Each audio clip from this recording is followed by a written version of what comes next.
Good morning. I'd like to get everybody's attention because we're about to begin, and if you're walking the aisles, if you take a moment to get seated. We're going to try to start on time this morning because we have 3 presentations from graduate students whom we are honoring, and we want to give them maximum time to present and to address your questions. For those who don't know me, I'm Martin Lampert. I'm the Executive Secretary for the International Society for Humor Studies. Yeah. I do the business for the organization. And just to give you a little bit of background on what you're going to experience this morning. In 2005, the International Society voted to begin to award graduate student awards to recognize the excellence of graduate student work and to encourage graduate students to do work in the area of humor studies. In fact, we have a few past recipients sitting in our audience today. Today, we have 3 students whom we're honoring. 2 of them are recipients of our Basic Graduate Student Award. In 2011, we were fortunate to receive a gift from Don and Eileen Nielsen, specifically to give a special honor to a really strong upcoming researcher. And these students have an additional requirement where they actually have to give us a paper and it gets a formal review from our committee. And for that, we have our recipient this year. He will be speaking last. I'll introduce everybody in order, so it'll be a little surprise who they are when they come up. So we are going to honor our 3 students today. At the very end, if you please would stay, we do a little ceremony to honor them. They receive a stipend from the Society, in addition to a certificate and obviously our accolades. And we then stop, we take some pictures. So if you'd stay for the end, that'd be terrific. So we're going to begin this morning with our first presenter. We are pleased to have this morning Joonas Koivukoski. I've been practicing. Joonas is a doctoral student in Media and Communication Studies at the University of Helsinki. He has taught at the University of Helsinki. In fact, he's taught 2 humor classes, one on humor and power in the media society, and another on political humor in the hybrid media system, and he's also taught a course in media analysis. He, in fact, has a paper in press. I thought this was sort of an entertaining title, so I think people will be amused. He has a paper currently in press. It's entitled Scatological Anecdotes, Heavy Drinking, and Backpacker Culture, which is gonzo humor and edge work in contemporary Finnish journalism. Boy, what a title. So this morning, Joonas is going to be presenting his paper. It's entitled Political Humor in the Hybrid Media System. Can I use? All right. Can you hear me? All right. Thank you for your kind introduction. Just one slight correction. My topic of today is verbal humor in populist rhetoric. The title that we were referring is my overall topic of my thesis. Oh, I see. All right. But anyways, let's begin. So here is an overview of my article-placed doctoral dissertation. So as you can see, I've been working on first at the interaction between satire and journalism. And in the future, we're planning with Kuipers to study also humor, sensation, and scandals, and perhaps do a comparative study on that. But currently, I'm working on this topic of populism and humor. All right. One aspect of politics is pursuing and maintaining power through performative rhetoric. The rise of internet and social media, along with hybrid forms of politics and entertainment in the old mass media, have increased opportunities for humorous political communication. Many successful political actors, among them prominent populist leaders such as Silvio Berlusconi, Nigel Farage, Donald Trump, and Beppe Grillo, all have applied various types of humor for gaining attention for themselves and their ideas. In this presentation, I will focus on this under-researched aspect in populist rhetoric. According to Aristotle, public performances are means for not only constructing convincing arguments, but also emotional appeal and moral character. Emotional identification and differentiation are crucial in political rhetoric in general and in populist rhetoric in particular. Along economy and demographics, politicians and their entourage's ability to connect with people on affective level is what matter in winning elections. Crucial to populist performances are the construction of antagonisms between the forgotten people and the corrupt elite. Humor is one mode of affective communication that tends to both unify and divide people, and is thus used by politicians in various occasions. This research examines in what ways does these affective forms of communication, populism and humor, intersect and overlap. Today, politics is mediated, meaning that people get most of their information through media, and thus political actors are keen to pay attention to their media performances. Mediated performances by politicians play an important role in creating their authenticity and trustworthiness. For achieving a reputable image, politicians apply various forms of impression management, such as referring to their accomplishments, mentioning helping people, or telling self-deprecating anecdotes. An activity which today occurs increasingly also online. Given the increased hybridization of entertaining, informative and political formats roughly since the 1980s, politicians are expected to have various sorts of communicative competencies that also include mastery of humorous and satiric genres. In addition to participating in entertaining talk shows, satire programs, or shooting witticism in the parliament and public speeches, politicians often use humor in their blogs and microblogs such as Twitter and Facebook. These online platforms offer a direct medium for politicians to reach general public or certain demographics in a way that traditional gatekeepers of the press don't get in the middle. A few studies have already hinted that humor plays a part in constructing populist antagonisms and appeal towards a populist leader. However, a systematic take on the topic remains to be covered. To elaborate this thesis more systematically, I will examine how verbal humor and populist rhetoric are manifested in praxis, namely in the blog post by the most famous populist politician in Finland, Timo Soini.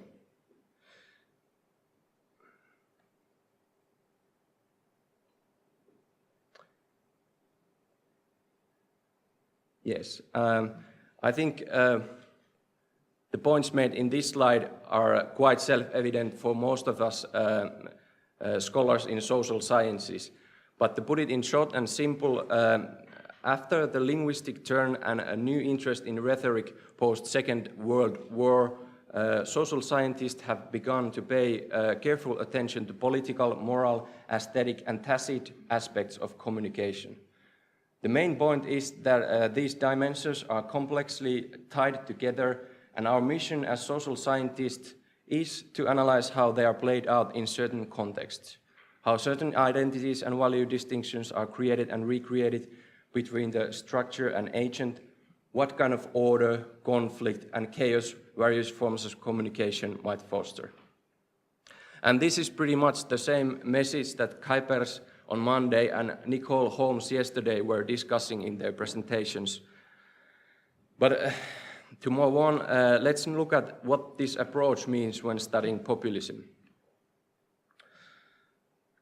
Populism has been studied extensively within various disciplines and from different perspectives. Even though that there are some conceptual disputes related to the concept of populism, many scholars agree that the core of populist politics consists of a separation between positively connected us, the people, against negatively connected them, the elite. Populist practices of constructing meaning, whether conceptualized as politics, rhetoric, style, logic, movement, or something else, include advocating for the people and for the sovereignty of the people, attacking elites, and in some instances also evoking the heartland. The stylistic aspects within these populist performances include vernacular and colorful language, repetition, simplifying complex matters in a way that defies political correctness, rational deliberation, and technocratic delivery. These patterns in populist rhetoric, however, are not neutral or apolitical, but the style of delivery and ideological underpinnings are interweaved and closely related to the current socio-political context. Still, the ideology of populism can be understood as thin-centered, because it doesn't provide a foundation similar to, for example, liberalism or socialism. Instead, populist meaning-making practices or discourses can be attached to whatever ideological emphasis that frame issues in a way that produce antagonism between the people and the elite or with some minorities. This kind of understanding of populism has allowed scholars to deal with both right and left-wing populist movements under the same label, as well as identifying populist articulation processes also among traditional parties and politicians. In this sense, populism is something that is done to signifying processes in a certain socio-historical context and should be analyzed as such. Thus, a central aspect for the success of populist parties is the continuous creation of affecting new meanings around us and them. In other words, the populist actor picks up aspects of reality and turns it to a picture where the people have been threatened by some external threat, like the corrupt elites, economical crisis, or the immigrants. And for research, this all means, as I said, we can analyze populism as something that is done in a certain context. And as said, it also includes both right and left-wing populist movements and movements that are like structured loosely or very hierarchically.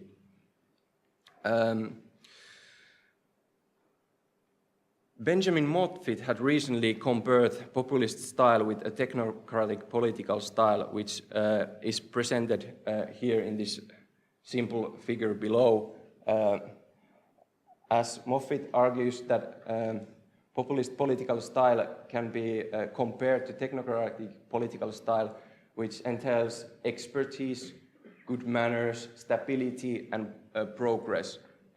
And then again, populist political style includes the antagonism between the people and the elite, and bad manners, crisis, and threat rhetoric. So, then, what does a socio-semiotic approach to humor mean? Again, this is basically the same thing that Holmes stated yesterday. All humor is political. Humor has various functions. It can be applied to seduce audiences with any kind of, with any political message, and we need to be done with jokes, and humor needs to be understood in context and analyzed in context and studied in context. So, what entails the context where humor occurs? First, we can look about the humor types. I listed here some of the most popular types of humor used in print and TV ads and in memes. I choose this because product or service market bears resemblances also to political marketing and branding in many ways. Secondly, these examples also have been operationalized in concrete empirical research. So, in a way, I understand this as sort of a hypothesis, what I've been finding out, what I could find out in my material. And then secondly, adapting socio-semiotic approach to humor means being open to various functions identified by previous research that political humor might foster. Some of these are listed in these slides.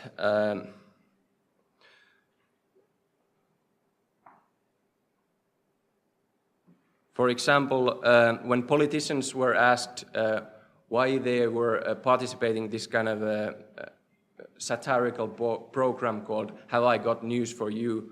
The researcher interviewed British and Dutch politicians, and they gave answers such as, we participate because it increases visibility, helps communicating with political messages, is communication to people without elite jargon, and it shows the human side of politicians, and of course it's also fun.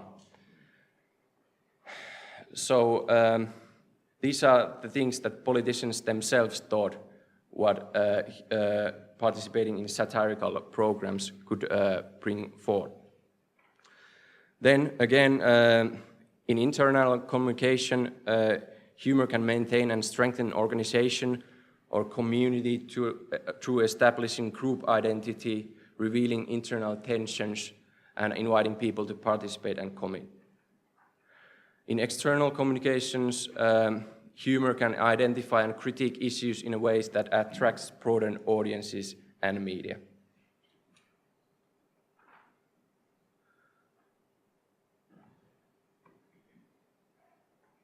And thirdly, we should also look at what has been said about the relationship between populism and humor in previous research. As you can see, there is not much, but some scholars have made these side notes that populist leaders are often skillful rhetoricians whose repertoire include also various types of humor like sarcasm and witticisms. And they have also noted that populist leaders are skillful media players who know how to use humor for gaining and maintaining media attention. And populist leader and their followers can apply irony in online discussion to mock naive liberals and the press. A brief context on the Finnish political sphere related to populism.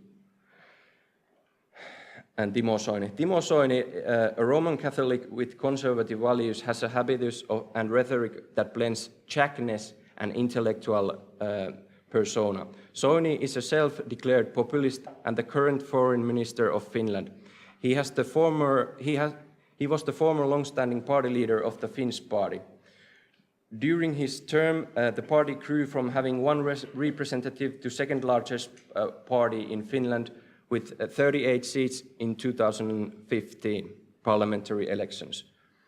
A turning point in the party's success occurred in the historical parliament elections of 2011, in which the party, True Finns at that time, gained 39 seats of total 200, becoming the third largest party and ending a decade-long era of the big three parties in Finland: Social Democratic, Conservative National Coalition, and Agrarian Centre Party. In a party summit on June 2017, Soini stepped down as a party leader, and Jussi Halla-aho, a member and the most famous immigrant critic in Finland, was elected as the new chair, and his supporters were elected as vice chairs. Two days later, after this, interpreting the incident as a coup, Soini and other sitting ministers left the party with 16 representatives forming a new party representation and later an official party, Sininen Tulevaisuus, Blue Reform, which is now a governing party in the Finnish government along the Centre Party and National Coalition. After the maneuver, the original Finnish party is now in opposition. According to a study of the electoral manifestos, the Finnish party articulated populist antagonisms by defending the ordinary Finnish people against corrupt political and business elites, promoting welfare state against market-led policies, and claiming the unity of Finnish people and culture against immigration and federalistic tendencies of the European Union. This rhetoric appealed mostly to blue-collar workers and entrepreneurs from rural areas and small urban centers.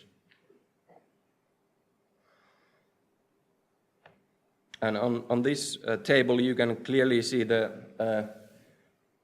Big Bang elections on 2011 when the Finns gained a huge historical landslide victory. And these are often referred as the Big Bang elections in public and also in scholarly occasions. So, Timo Soini is considered to be a skillful politician and a humorist by scholars and journalists in general. He has been active blogger ever since 2007. He has published like 1,300 posts, average like 10 per month. And this blog has been a platform for him to perform political impression management. And one crucial thing about his blog that there are no comments allowed in his blog, so it's basically one-way communication.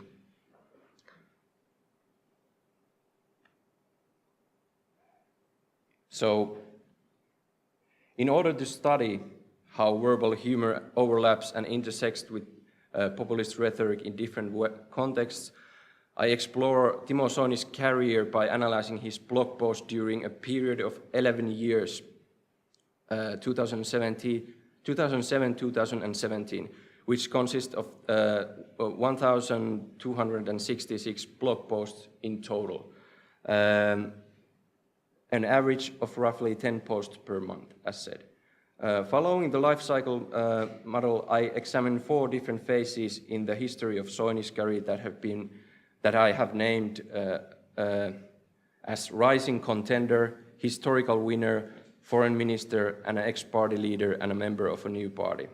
From each phase, I scrutinized 40 posts, 20 from the beginning and 20 from the middle, making the final data set consisting of 160 posts in total. So, now we're moving to this phase that is still quite in progress. Anyways, I try to describe what I have done and what could be possibly conclude from this.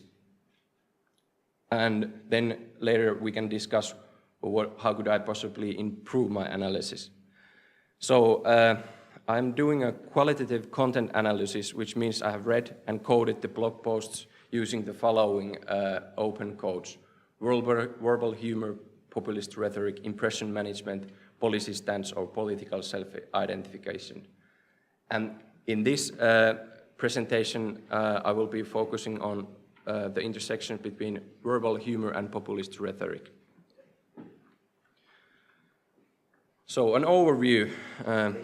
Soini's blog posts mostly contain descriptions of what Soini has done lately, what has happened in the news, or what will happen, and what is his interpretation of these events. Typical blog post is like something that he describes a speech he has given and perhaps people he have met on the field, and then make some witty jokes or witticisms in between. Verbal humor in the blog post is manifested mostly in jab lines, and which means that they are not like punchline ending classical typical jokes. So there was only 2 punchline ending jokes in the whole corpus of my data. And the comic style within this blog is mostly aphoristic, which means it contains a lot of metaphors, comparisons, vernacular language, proverbs, rhyming words and phrases, some ridiculing irony and hyperbole. And verbal humor and populist rhetoric are combined mostly in various forms of aggressive humor, attacking the elites, while the appeal to the people is more implicit in these instances. So let's look a bit more closer about these features. So the aphoristic style of the blog, as said, includes a lot of metaphors, etc. Here are 3 examples from different periods of time. First, from 2007 January, the True Finns is an independent party, and we define ourselves neither to left nor right. We are right, not on the right. We take stand independently, appropriately. Then another from 2015, and this is one that is repeating in the blog posts. The caravan travels and the coyotes are, or the caravan travels, the coyotes are howling. So this refers whenever somebody's like pointing criticism to Soini or his party. It's like a saying. Then third, from very recently, December 2017, Mudde's mumbles are worth exploring. All that glitters is not gold, but he can relatively well define differences between various types of populism.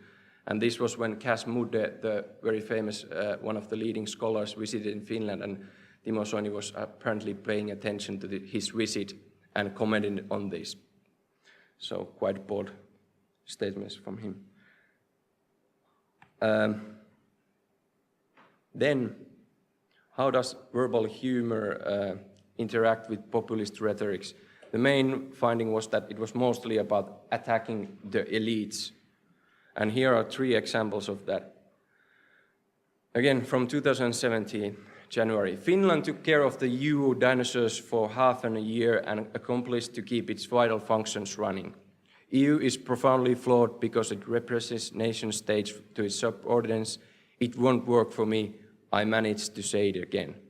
So as you can see in this instance, there's like only one metaphor or some like the EU dinosaurs and like a metaphor of vital functions of EU. So they're not like that hilarious, but still it's like a descriptive or figurative way of putting things out. Then secondly, dismissal of the property tax awarded by the old parties was a direct and permanent subsidy for the filthy rich. Then the same instances are speaking for the poor with weeping eyes. Bear with me. So this is like a, yeah, pretty much irony. What is he having here? I think we should move on, so I won't take anyone else's time too much. So I made this table that like contains different kind of examples from different periods of time. As we can see in the first phase, dramatization of the euro crisis was the main thing. On the second historical winner phase, dramatization of euro crisis was again the central formation of humor and populist rhetoric. Then, as a foreign minister, he was attacking liberals and experts, and after being an ex-party leader, he was dismissing like speculations concerning the future of his new party and what happened during the coup. So, where do we live with all this? I conclude that verbal humor in populist rhetoric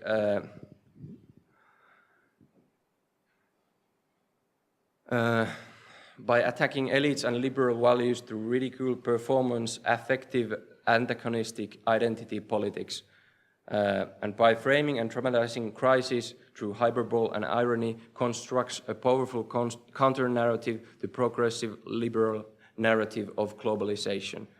And third, through repetition of aphoristic style, constructs a memorable image or a brand of a witty leader. And final notes, is this a good or bad thing then? Is populism a threat or corrective to liberal democracies? Well, it depends on context. And in Soini's case, the corrective aspects of his populism could be that he's attracting passive citizens to civil matters, make them feel represented, forcing other parties to articulate themselves and their values in more clear language. And the threats he might possess is simplifying complex issues and disappointing the people even more when he's in power and he cannot do all the things that he has promised. And the future studies could be conducted in different contexts to compare my results here. Thank you very much for your patience.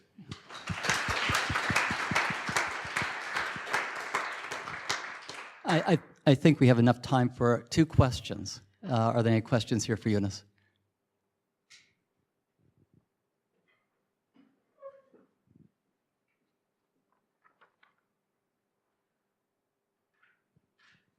We have to give you time to think, because people are here, you know, what question can I ask? Yeah.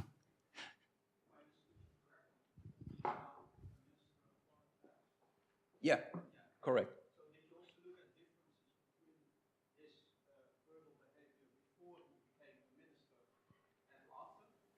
Yeah, basically,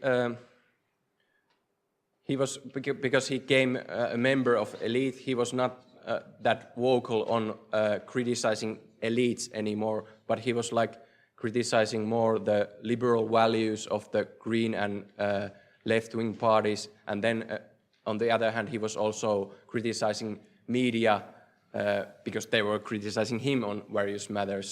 So and also experts and polls, they were wrong, they're wrong. So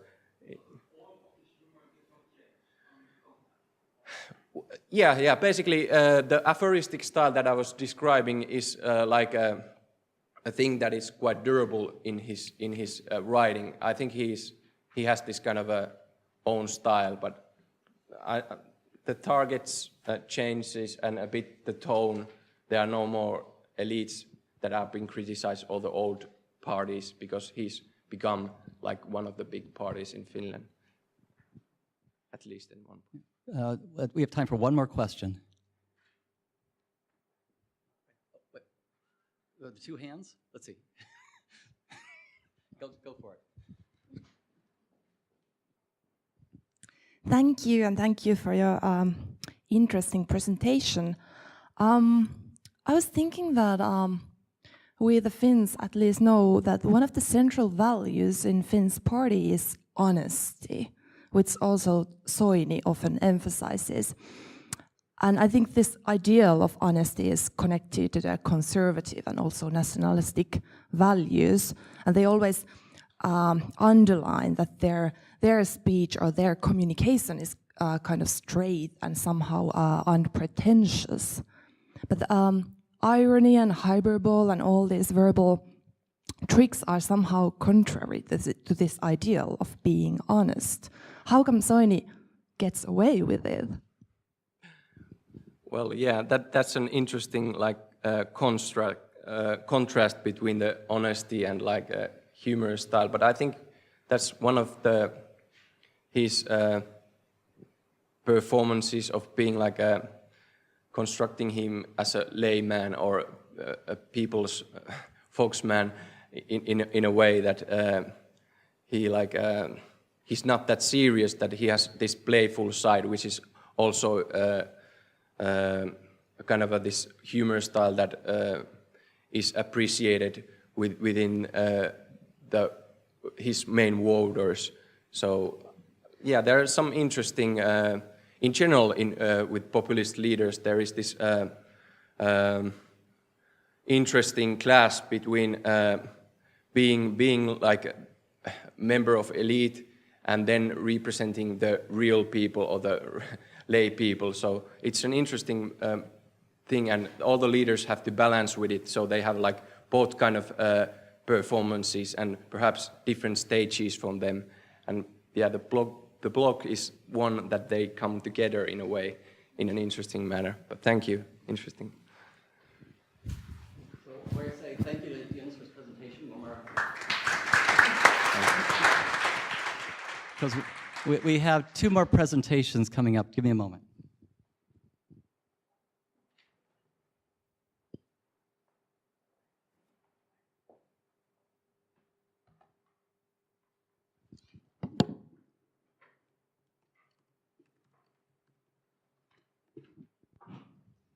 Our second presenter this morning is Gabriella Valentino. And Gabriella is a graduate student in translation studies at Swansea University in Australia. And she's about to receive her doctoral degree, I think it's next month, right? July? Yes. Yeah, she's 1 month away from actually becoming a formal PhD. So congratulations to you. Thanks so much. She also has a recent article. People want to read a little bit about her work. It's called Treatment of Intertextuality in the Italian Translation of P.G. Wodehouse in Light of the Epistemic Approach. And that appears in the Monographs in Translation Interpreting, in a specific volume on the translation of humor. Today, Gabriella is going to be talking to you about the Italian translations of the works of P.G. Wodehouse in an epistemic analysis. Thank you. And take it away. Thank you. Can you hear me with this? Is this working? Yeah. Good.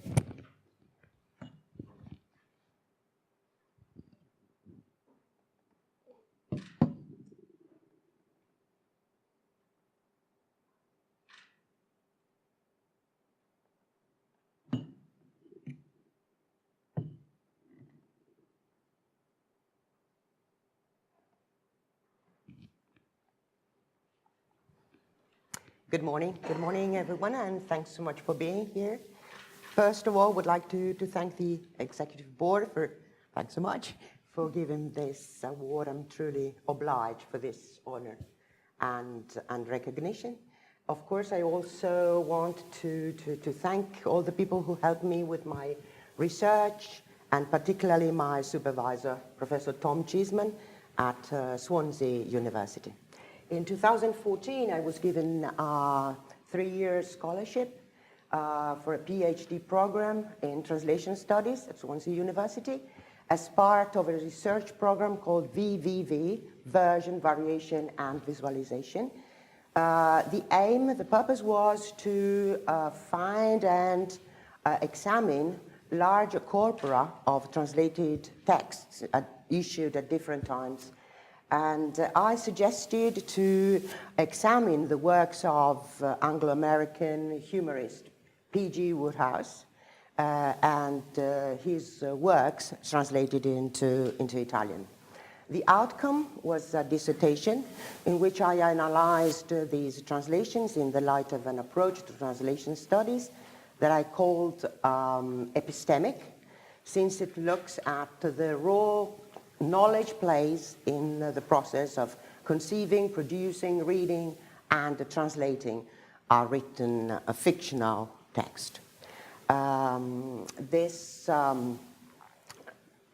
paper I'm presenting here is a further development of my project and a promise I made in the conclusion chapter of my thesis as an act of homage to an author to which I owe so much, since it refers to the only serious incident in his long, successful career, the 5 broadcasts, the 5 talks he gave at the Berlin Nazi radio in 1941.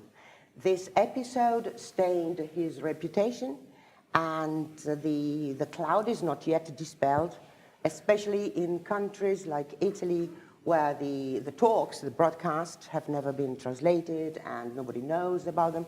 And so I examined them in the light of my approach, and through the tools I devised to examine his translations. Wodehouse enjoyed a long, successful, and prolific career. He wrote novels, short stories, collection of stories, but also worked on the West End in London and on Broadway on musicals, was involved into writing the scripts of some 25 films for Hollywood. He was born and raised in Britain, but he was very popular in the UK, and he was even given an honorary doctorate in letters by University of Oxford in 1939, just mine 2 years before this episode. And but he moved to the USA very soon at the beginning of his career, and then he moved to the USA for good after the episode I will tell you about in a minute, and never, never to return, not even when he was knighted by Queen Elizabeth in 1975, just a couple of months before his death. I investigated his works translated into Italian. I collected metadata relative to 579 editions published in Italy, and examined the work of 64 translators. Since a lot of these books, more than half, were translated more than once, I could also compare different renderings of the same translations of the same text issued at different times, which basically was the aim of my dissertation.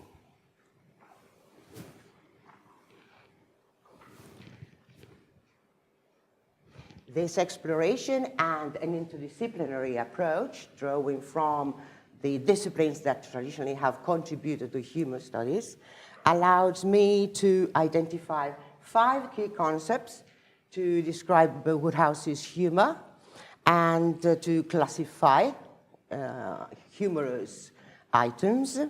And moreover, I devised 2 terms that I used to put forth a formula to describe his humor. Wodehouse was praised for the creative use of language, of the English language, and this slide shows a list of the stylistic devices I identified in Wodehouse by means of those who Rifater in 1959 called the informants, reviewers, critics, biographers, readers, including myself.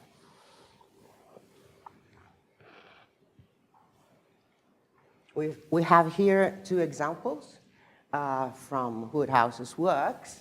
Both, you see, are similes, but of an original, particular kind, very typical of Wodehouse. There are personifications. There's cultural references. You should know that Chesterton was, a stout man, so cultural references. There's a large number of collocates here, adverbs and adjectives. Most importantly, there is large, wide semantic distance between the tenor and the vehicle of the simile. And the tenor and the simile often, the tenor and the vehicle often belong to different semantic worlds. Example, the inanimate and the human, or the human and the animal. And there's all this in just one utterance. 3 of the concepts that I devised to describe Wodehouse's humor belong to the way he used language, and they also are those posited as key incongruity theories of humor. The other 2, for which I coined the term endearment and knowledge sharing, they pertain to the particular relationship he built with his audience.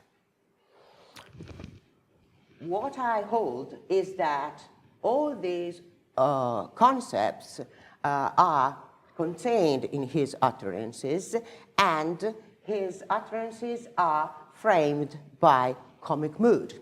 Comic mood was introduced in the debate on comedy by Elliot Rosick, who, in an attempt to define comedy, stated that tragedy, comedy, and history plays, the actions of the theater in these 3 genres are all the same. It's mood that accounts for their differences. So mood is defined as the prism through which a playwright wishes the audience, the spectator, to perceive the text, the fictional world. So comic mood is light-hearted, yes, it's a light tone, and as such, as a mood, it has to be set at the very beginning of a text to guide the audience towards the author's intention. My exploration, my analysis shows that Wodehouse set his text in comic mood right at the beginning, since comic mood is found in any incipit. Also, he framed by comic mood 4 out of 5 of his Berlin broadcasts.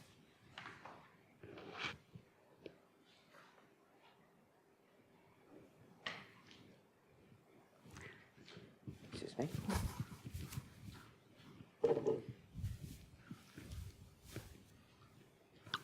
The two terms I devised to describe Woodhouse's humor belong to, or draw from, the traditional theory of incongruity in humor studies, and particularly on the construct of script, and as identified by Attard and Ruskin in their general theory of verbal humor, but particularly with drawing from the definition of script. Ruskin gave of it as a set of a large chunk of semantic information surrounding the word or evoked by it. Script opposition is found, for example, in this quotation that plays between the opposition between the scripts of happy marriage versus quarrelsome marriage, and it could be defined as a state of affair, script of opposition, where culture, expectations, knowledge of the world, and even personal traits would would guide to the judgment of normal or abnormal state of affairs. So I elaborated on this to offer another construct, which I call script clash, elaborating on Ruskin's definition of script as reformulated by Attard. Attard reformulated the definition of script as a collection of semantic information that can be represented as a set of expectations and or weighted choices. So my concept of script clash also includes the notion of unmet expectations. So it occurs when two utterances coexist and conflict, and I posit that the clash, I posit at the basis of Wodehouse's humor, is found in the way he uses language to have incongruous utterances, incongruous script oppositions coexist in his humorous items. And it is found, for example, here when we have a contrast, a clash between different opposite language register, ghastly and loomed and rummy sort of acceleration. And this is so typical of Wodehouse. However, this is not enough to typify his humor and cannot explain his originality. The second construct I posit is found, it refers to the large number of collocates he uses in his utterances. This table shows a number of similes, one from each of the 7 decades during which Wodehouse worked. But this kind of construct, which are called hyperwording, is found also in hyperbolic descriptions, both of characters and incidents, but also in exchanges in dialogues and even in his characters' remarks.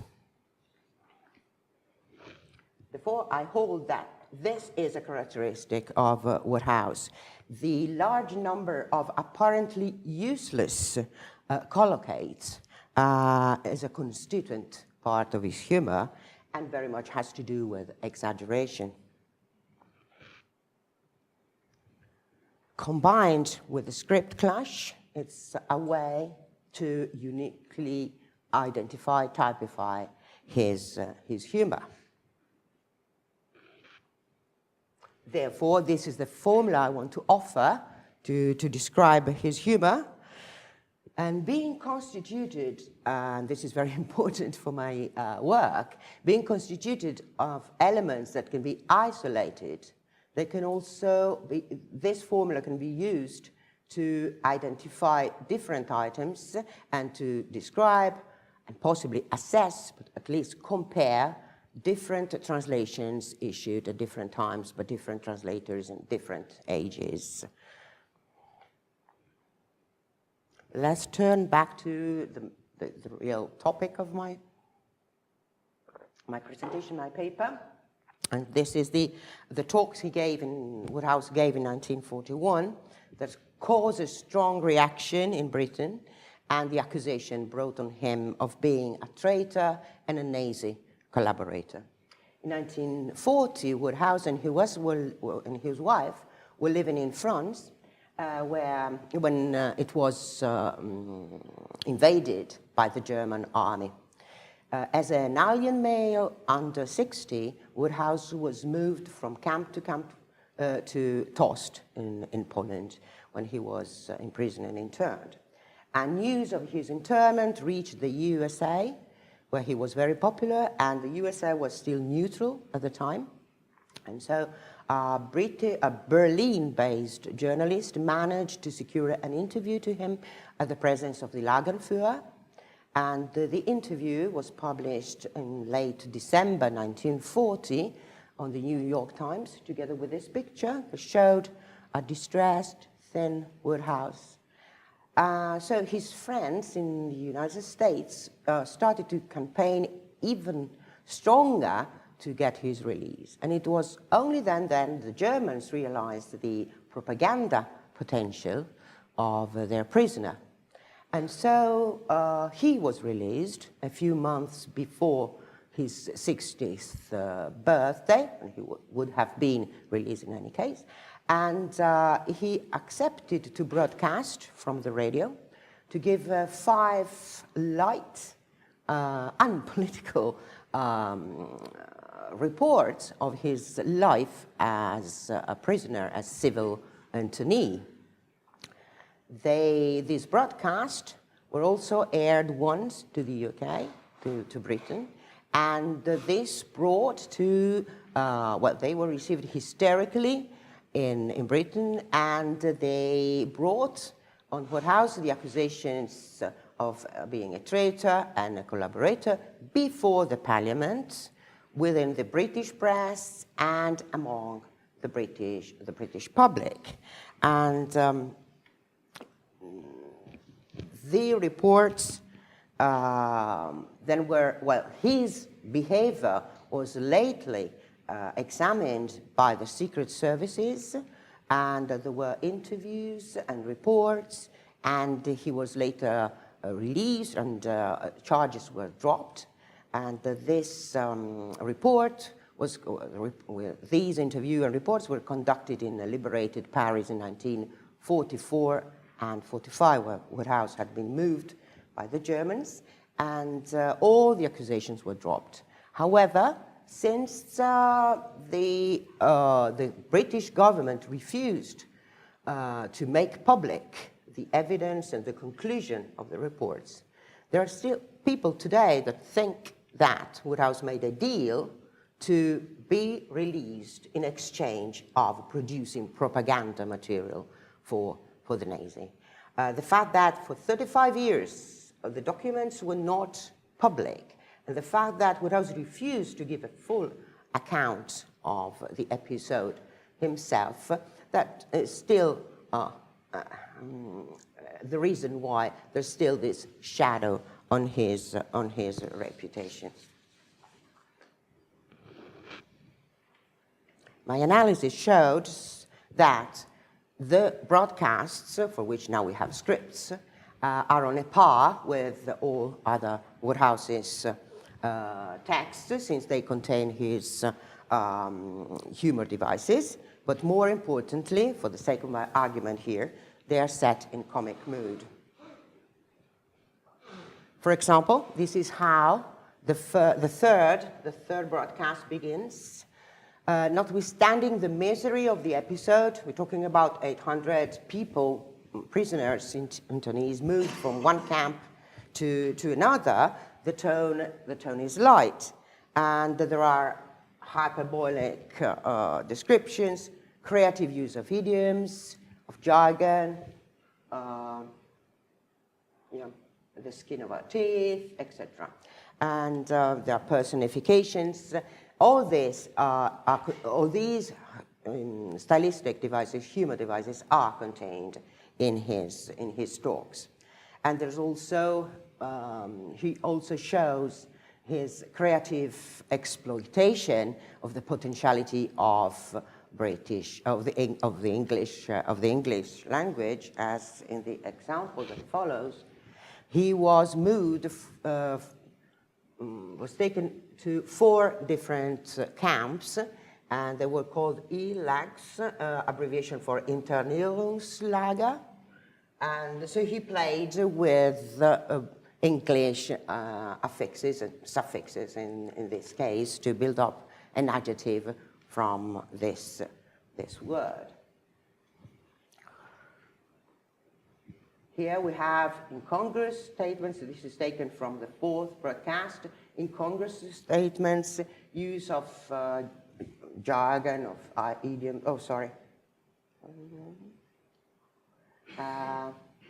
We were in the soup, and there are personifications, etc. So typically Wodehouse. So I think that the formula I offer to describe his humor can also be applied to his Berlin broadcast.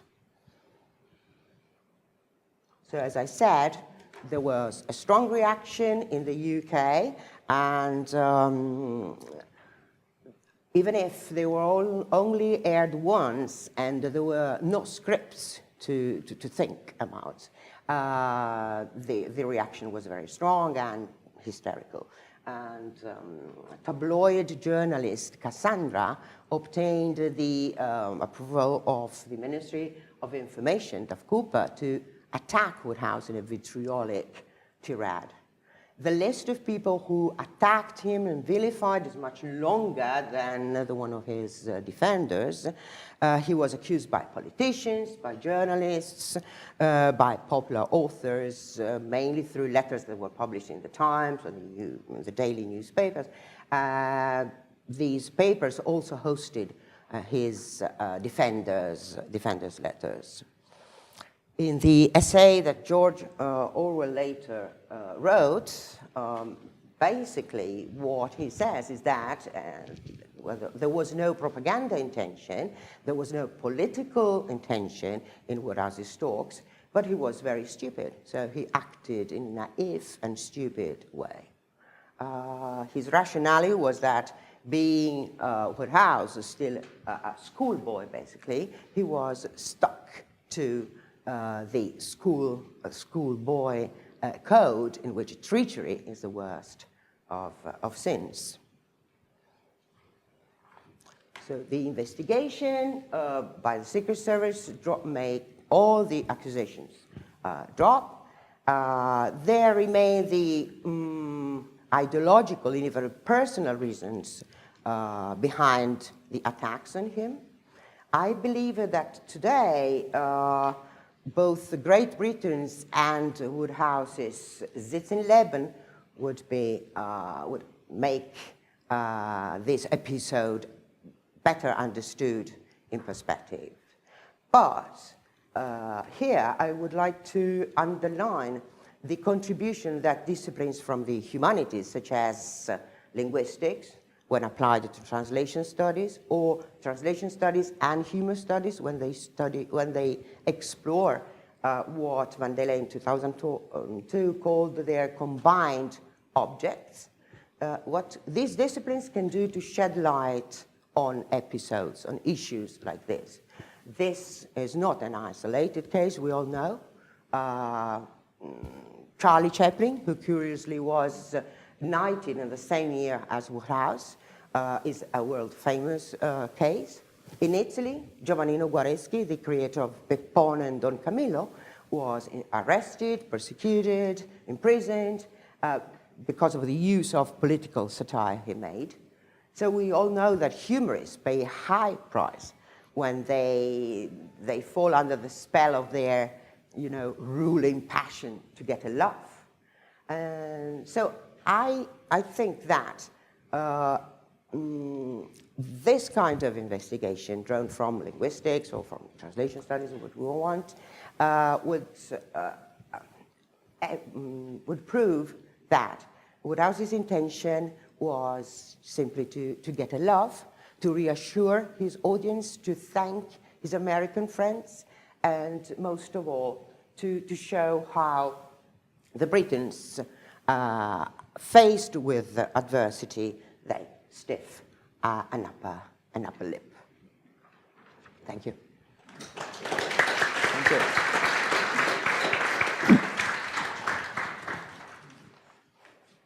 Thank you. Well done. Thank you. Oh, we have some time for a couple questions. Wow, we got quite a few here.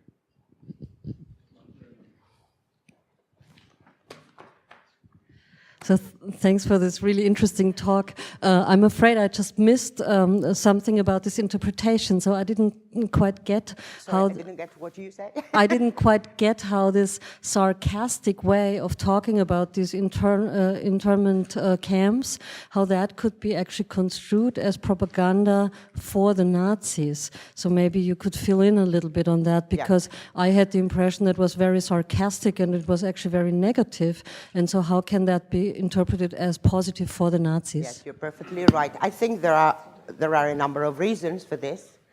I wouldn't say they were sarcastic. They were very, very ironic. Anyway, yes, there might be a sarcastic reading in those.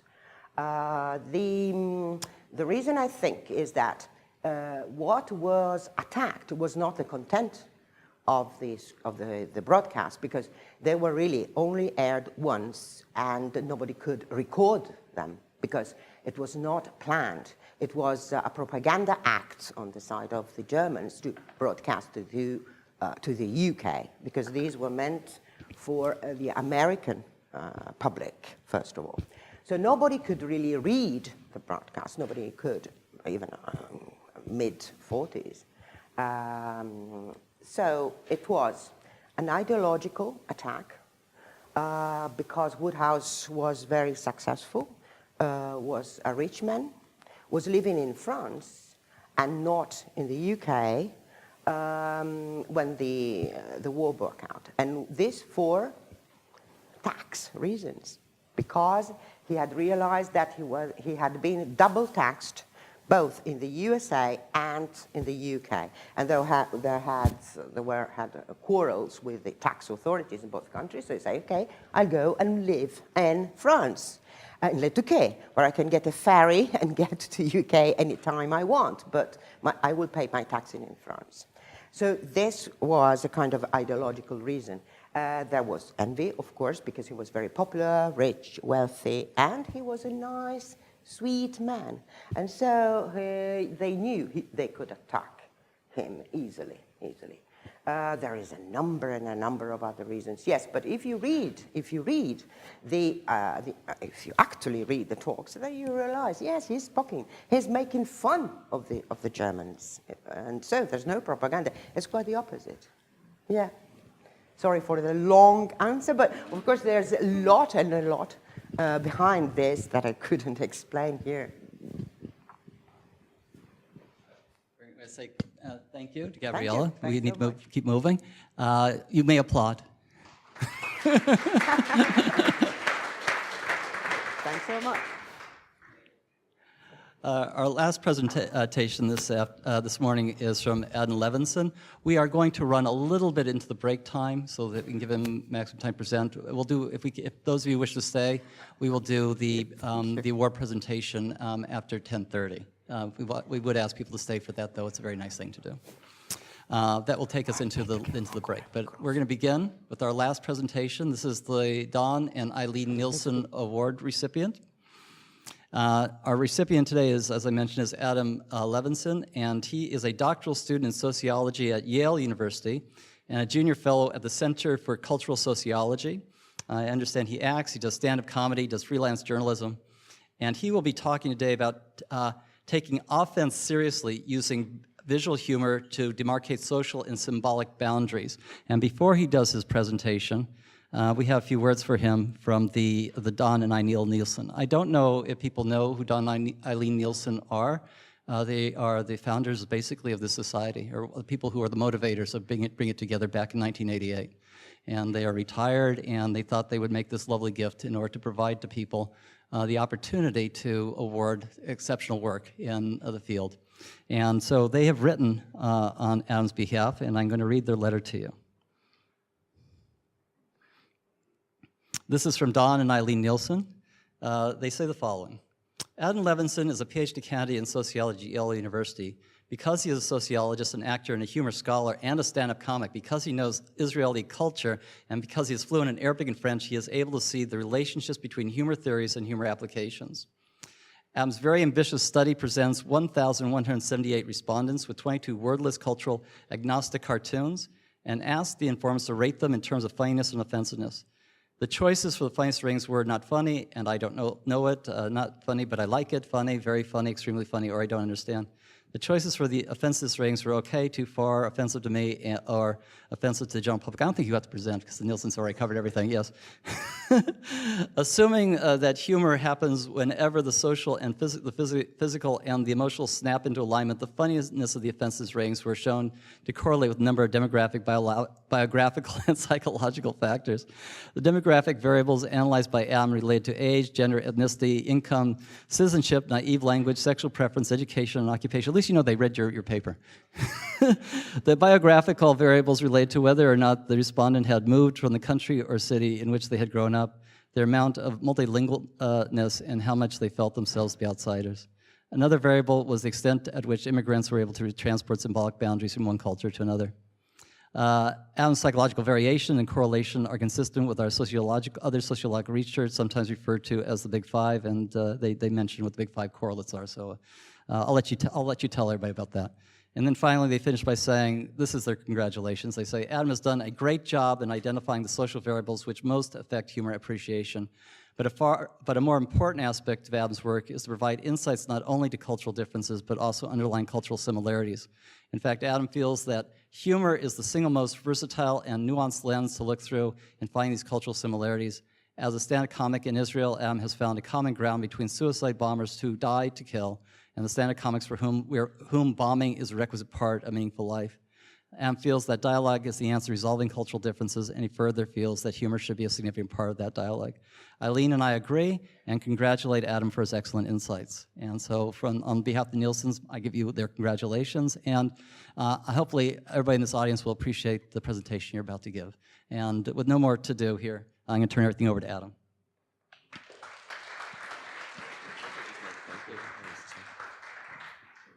Martin, thank you so much. This is an honor, and I'm delighted to be able to talk to people across disciplines and subfields. I think this relates. Almost as delighted as I was to learn this week that for the past few years I've been pronouncing Professor Kuiper's name correctly, and I was really proud of that. All right.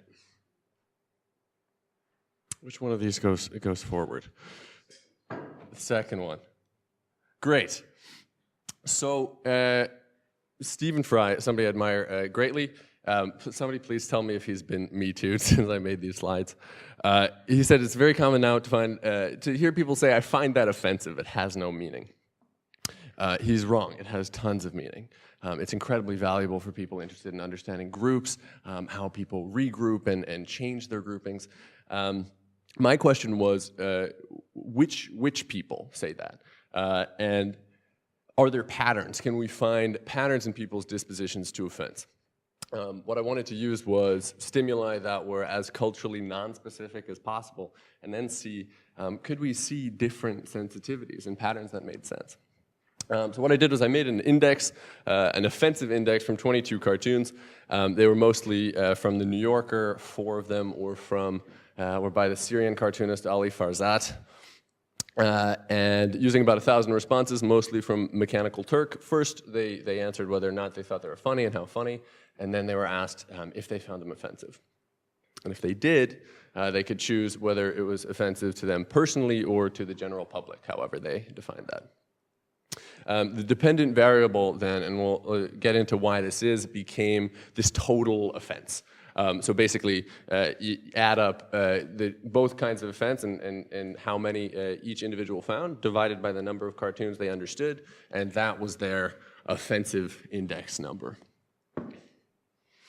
Here's a couple of examples.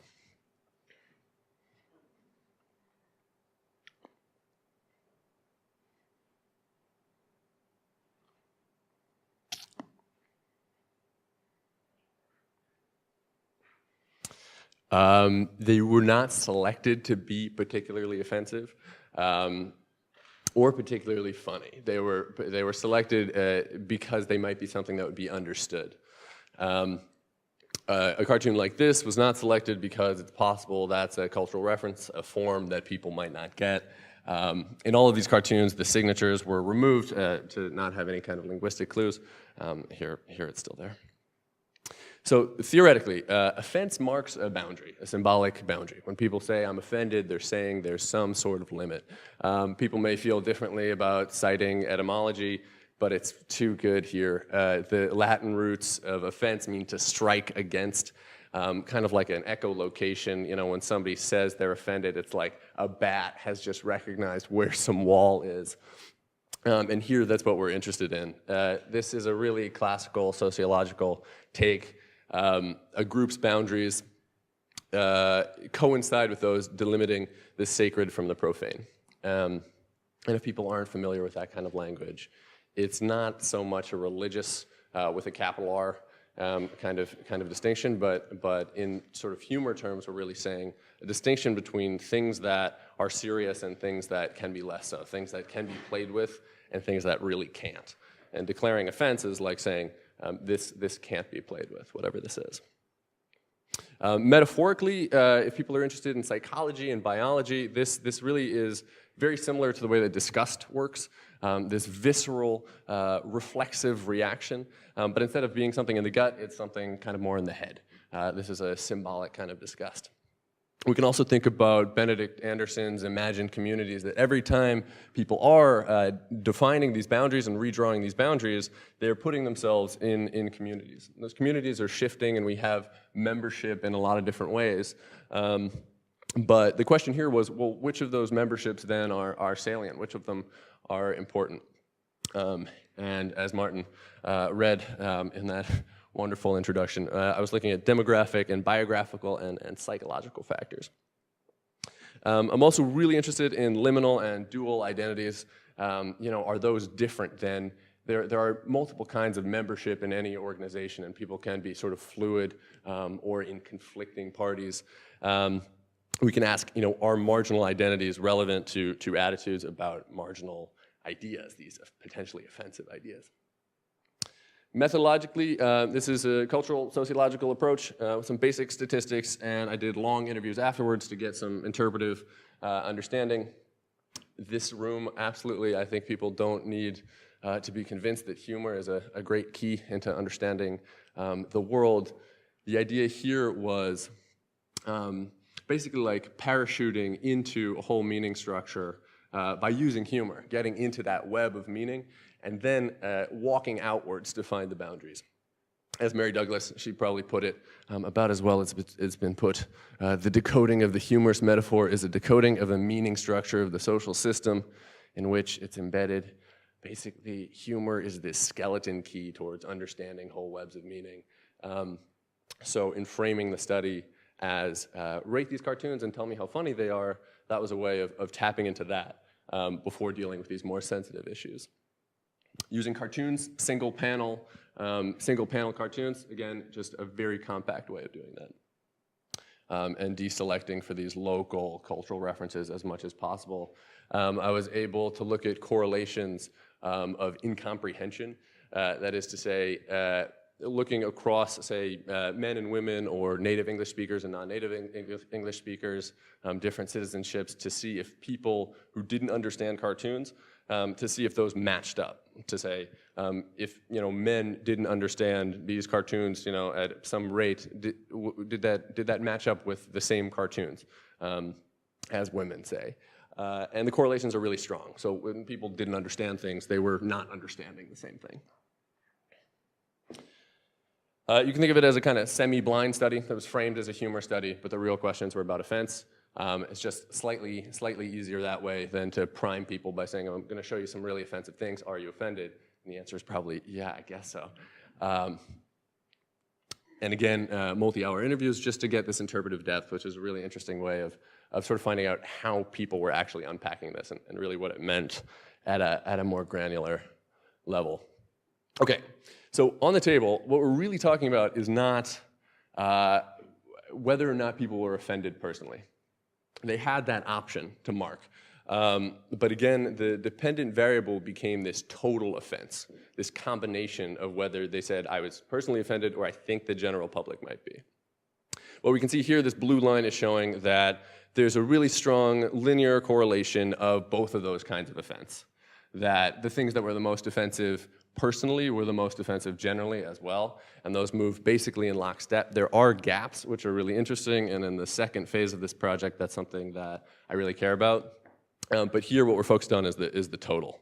And one of the reasons for that is the kind of conceptual haziness of that question in the first place. So that even asking people, are you offended personally, or do you think the general public is offended? This is something that one respondent said, she didn't even know. It was impossible to say. She said, I found myself wrestling over whether some of the cartoons actually offended me personally, or whether they were politically incorrect and I should be offended. And I think that really stresses the reflexive nature, the me looking at society, looking at me nature of offense. And that's really important for some of the findings, and I think for how we think about symbolic boundaries in general. Without further ado, here are the winners. This is a Syrian cartoon.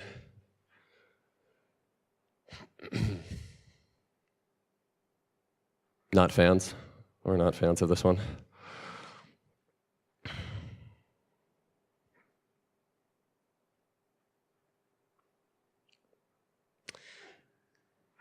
And it's interesting to notice that there was a version of this, a similar cartoon where there was a snowman, and instead of a gun, there was a hairdryer.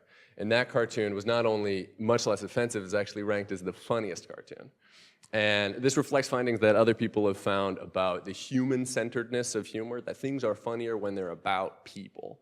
We're an egocentric species. And it's also tapping into the taboo, something that was really clear in the findings here, that it's reflected Bataille, maybe the most famous scholar of taboos, who said there are two primary taboos, sex and death. And the most offensive cartoons were the ones about violence towards people. There's a cartoon, one of the cartoons that involved, the one cartoon that really invoked sex at all was the fourth most offensive. Okay, so let's look at this regression. It's a simple statistical regression, just looking for what's significant, what of all these variables, and there are a lot of them, so bear with me. But which ones actually matter? Which ones are predictive in any significant way of being offended? Age correlates with desensitivity. The older you get, the less sensitive to offense. Being male, similar. That may resonate with what everybody in this room already thought. It also resonates with findings in psychology and recent findings in biology that actually sequence genomes looking for roots of empathy and found similar things. There were differences by citizenship. One of the reasons that Indian respondents, who are a significant minority in the sample, might have been more sensitive, just on average, is possibly the priming effect of what a cartoon is in India. There have been recent scandals about cartoons that have gotten people in political trouble and all kinds of things, and so it can make it that the form itself just makes people think, I think this might be offensive. But that's also worth looking more into. Being a dual citizen increased sensitivity, but moving to a different town or to a different country from where you grew up did not. Income also was not significant, but a lot of sort of cousins of income and that kind of factors were being employed, increased sensitivity. There was a separate category for being a student or being self-employed. That did not have the same effect as being employed, for whatever the ramifications are for the grad students in this room. Other forms of financial support were really significant, which was really interesting to me, that being on a pension or having government support, having outside support, financial support from a family or inheritance, these were also things that increased sensitivity to offense. And having no financial support did the opposite, predicted desensitivity. Being from a non-majority ethnicity in a country also predicted sensitivity, but we'll see a little bit later that that's it's different in different ways. That is absolutely not a blanket statement across all groups, but is valid as a general trend. Relationship status, again, mostly insignificant. The only one that actually had any factor was being in a new relationship, which was correlated with sensitivity. And we can think of this as one of these liminal categories, something where for anyone who's entered into a new relationship, you can see how your relationships with other things, other people, both on a macro and a micro level, are changing and restructuring. So it's interesting to think about the way that might be a factor here. Sexual orientation, I'm using the lay terms here. What people were really asked was their gender, and then what gender or genders, if any, they were sexually attracted to. Gay and lesbian respondents were very significantly more sensitive, lesbians slightly more so. And no answer was also significant. We'll see why that is in a second.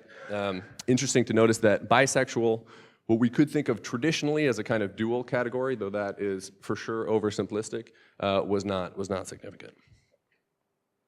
Politically, being on the right was the only significant category.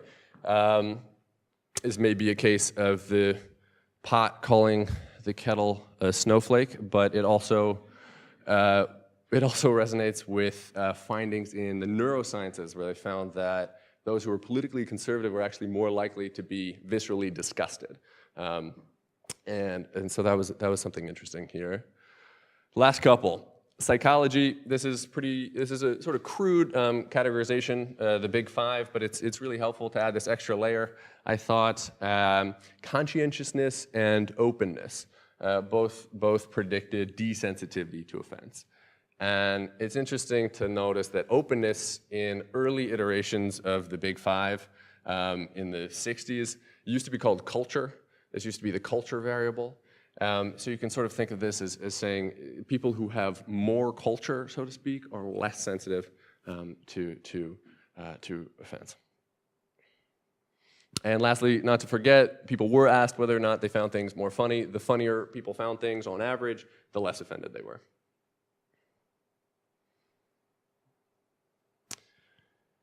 So the question then is, how do these categories relate to sensitivity at all? What are the mechanics? Why does this make any sense? This is also one of the cartoons, and people were offended by this. I mean, this is one of the things that really made me ask questions, these cartoons that were presented, really not to be particularly offensive. And there's huge variation, up to 70% of people being offended by cartoons, and never zero. People being offended by, here's a guy who has abstract ideas and then throws them out, and people go, not me, I don't like that. Why? Here's something to think about. Well, I asked people before four of the sensitive questions, I asked people if they were uncomfortable disclosing, answering the question.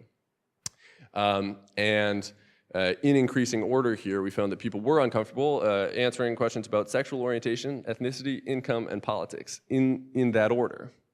And that was true across nationalities. That ordering, that hierarchy may be counterintuitive to some.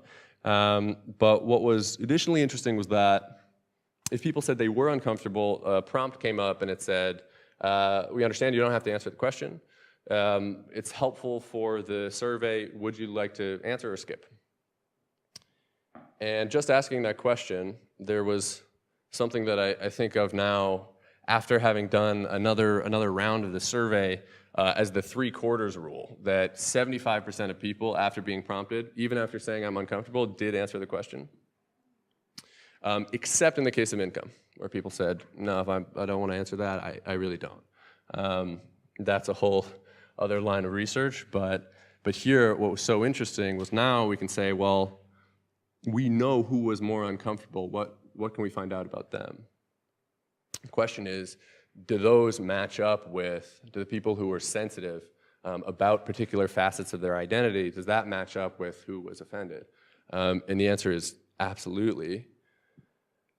We see politically, this is just showing the percentages of people in each of those categories who were not uncomfortable and who were uncomfortable. We see in the political case, only those on the right were overrepresented among the uncomfortable. It matches perfectly to what the regression was saying about who was more sensitive to offense. Income, we get this interesting extra tidbit that those who made 1.5 times or more what their national income was were more sensitive. That's something to think about. Sexual preferences, again, we see similar results to the regression. There's also more discomfort among the bisexual category, but less. And ethnicities, again, the sensitivity among non-majority populations. It was coded differently in India. And we can see the exception of Jews. I was really saying that personal sensitivity does manifest as symbolic sensitivity, that people that feel something on this really personal level, it actually does come out at this extremely abstract, symbolic level when people are defining, what's sacred and what's not, what can be played with and what can't be.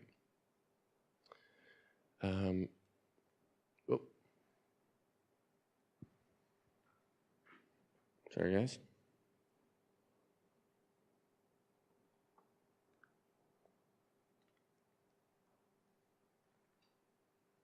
So just to dig into that a tiny bit more, with two of these potentially, we could call them sensitive variables. What this is showing is each of these data points is a cartoon, and this is on the order of least to most offensive cartoons. If we look at this kind of X on the top right, what that's saying is, on average, women attracted only to women found the least offensive cartoon 4.5 times more offensive than the global average. And they found it essentially equivalently funny across the board. But what's interesting is that the relationship is a pretty clear pattern. It's not all over the place. It's a simple, linear, maybe curvilinear relationship, but it's following a simple pattern which suggests that this isn't a kind of random offense. This isn't offense at different things. It's just offense to a different degree. I think that's unifying in some ways. What's also particularly interesting is you see kind of at the right end of these charts, this funny ratio, how funny these groups found cartoons on average. They found the most offensive cartoons slightly funnier than the average did. And for people who study stand-up and things like that, I think that's an interesting question, and that may tap into things you already understand. I think that's a cool thing to notice here.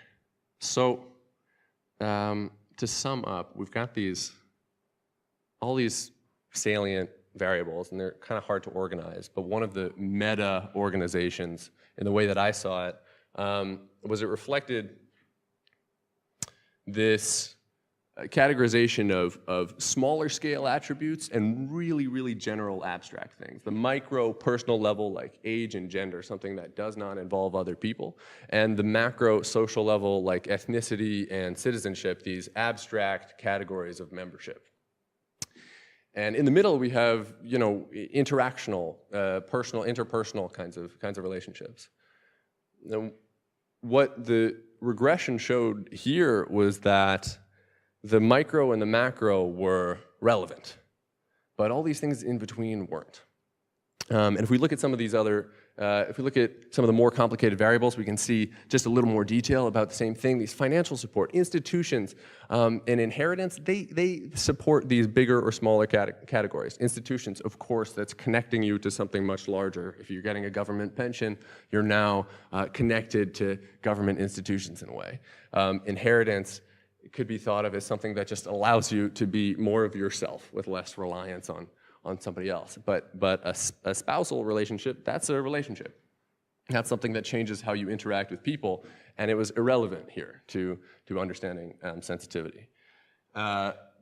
Similarly, relationship status, again, these actual relationships, they didn't have an effect. But being in a new relationship, this kind of liminal space that might just rejigger the way everything comes together, that's sort of fuzzy where that fits in.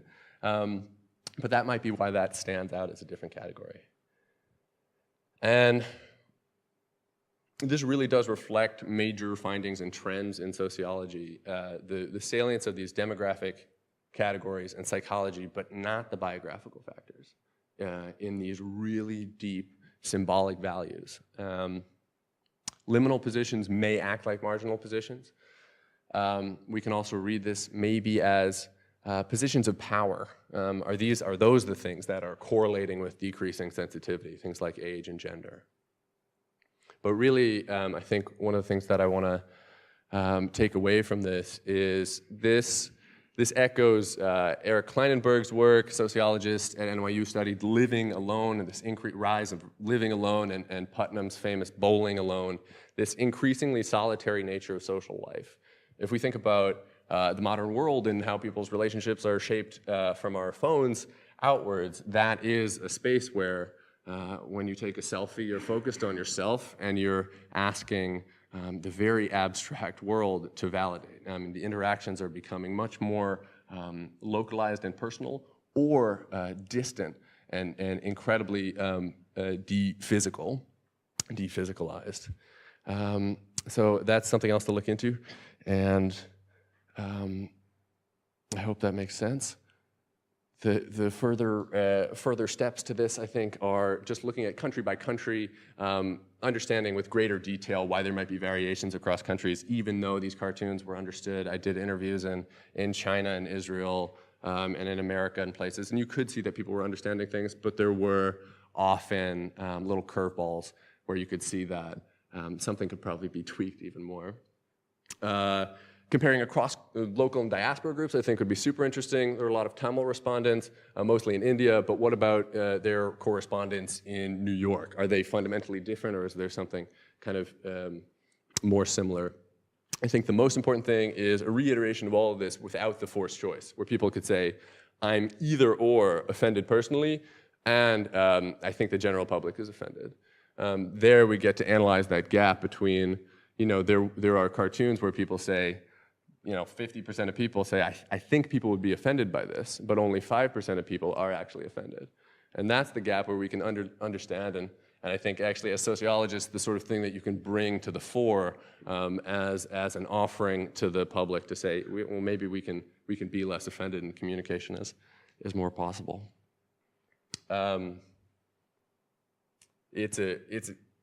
Stephen Fry was wrong.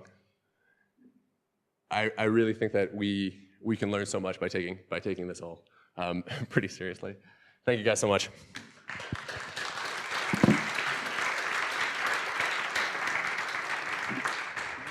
As I said at the beginning of Adam's presentation, first, thank you, Adam, for that presentation. We're going to stay a little bit longer. I think if there are people who want to ask questions, we'll take 2 questions, but please make them quick questions. And then we're going to do our little presentation.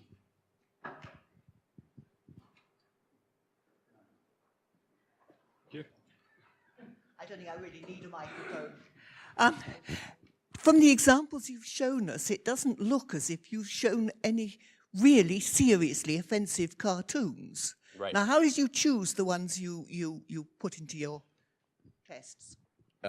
Painstakingly. I went through every wordless cartoon in the New Yorker archives, all of them, and I picked out the ones that I thought were the most culturally desensitive. That was the real factor. And if anything was particularly offensive, that made it less likely to be picked, because anything that I could tell would be offensive has some reason to be offensive to somebody. And I wanted to start with things that didn't, because what we're talking about is some sort of really deep down, some sort of really, really deep down characteristic that has to do with the sensitivity to something that maybe other people can't even place. Of course. Yes, hi Adam, my name is Bernard. I also did quantitative research and actually published that work into offensiveness correlated with funniness. So we two need to talk. Yes. And we also wear the same shirt, so you know, there's a further connection. Anyway, so my question actually is, you're separating your survey participants into all kinds of identity categories by ethnicity and political stance and so on, but you leave out religious affiliation, which is what I'm looking at, the correlation between your religious self-identification and what kind of offense, or whether you take offense or how funny you find jokes, from looking at possible kind of a religious shaping of your sense of humor through that affiliation. So why did you leave out the religious aspect? In part, I should say that in the second round of the survey that is underway now, that is a part of it. I left it out at first because there's a lot. There are a lot of variables, and I think that people like you know a lot more about that than I do, and I didn't want to tap into things that I think I wasn't an expert in. Okay, at fair all. enough. But I also think that taking a step further, what I'm getting at here is that people's boundaries of where they're offended, that is their religion. That's my argument. That actually is your real religious beliefs. I guess I wouldn't want to say that I don't want religion as variable because this replaces it, but to have the conversation kind of surrounding this lowercase r religion before getting to that, and then I'll talk to you, and then we'll do the rest of it. Sounds great.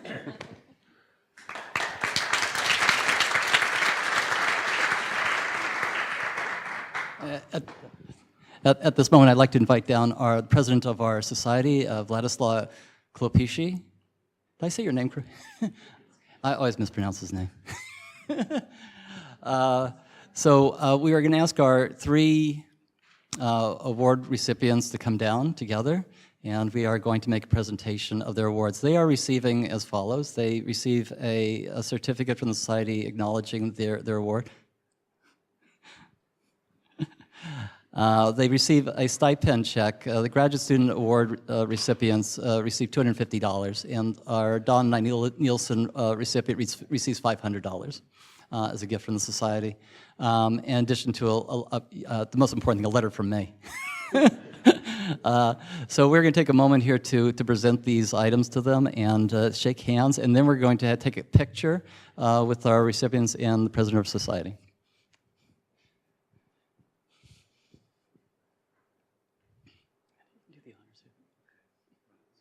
Yeah, so Gabriella's first, and then I think we have Joonas here. No, let's do Joonas second. Okay, and you can congratulate them. And then you can applaud.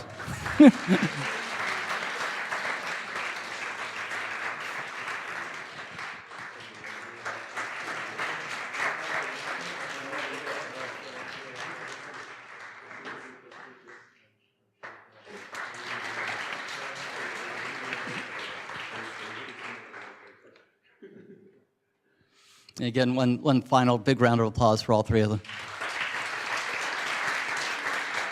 Okay. And just stay for a moment. We've gotten some professional photographs here, but I'm going to take one picture of all three of you together too.